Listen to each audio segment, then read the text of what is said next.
የቤት ገዢዎች ነው። ገንዘብ ዋጋ እያጣ በመጣበት በዚህ አስቸጋሪ ዘመን ላይ ቋሚ ንብረት መግዛት የብልሆች ተግባር ነው።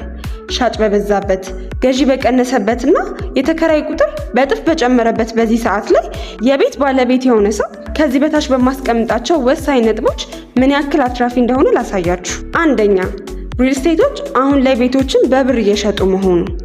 በፊት በዶላር የነበረው የቤት ግብይት አሁን በብር በመቀየሩ ዲያስፖራዎችን ትርፋማ ከማድረጉም በላይ ሎካል ነዋሪዎችንም የድሉ ተጠቃሚ እንዲሆኑ አድርጓቸዋል። ሁለተኛ፣ የውጭ ባንኮች ከሚቀጥለው አጋማሽ በኋላ ወደ ኢትዮጵያ ሊገቡ መሆኑ። አስተውሉ፣ ከሚቀጥሉት 2 ዓመታት በኋላ የቤት ግብይት ተመልሶ በዶላር የመሆን እድሉ ከፍተኛ ነው። አሁን በብር የገዙ ሰዎች ወደፊት በዶላር ይሸጡታል። ታዲያ ከዚህ በላይ ትርፍ አለ? ሶስተኛ፣ ገዢዎች ገንዘባቸውን አፕሪሼት ማድረጋቸው። ይህን ስንል ቤቱ ዛሬ በገዙበት ዋጋ የዛሬ ዓመት አይሸጡትም። ዓመታት በጨመሩ ቁጥር ቤቱ የሚሸጥበት ዋጋ ከፍ እያለ ነው የሚሄደው። ያለምንም ጥረት ስማርት በሆነ መንገድ የገንዘብን ዋጋ መጨመር ማለት ይህ ነው። ገንዘቡን ቤት ላይ ኢንቨስት ለማድረግ ትክክለኛ ጊዜው አሁን ነው።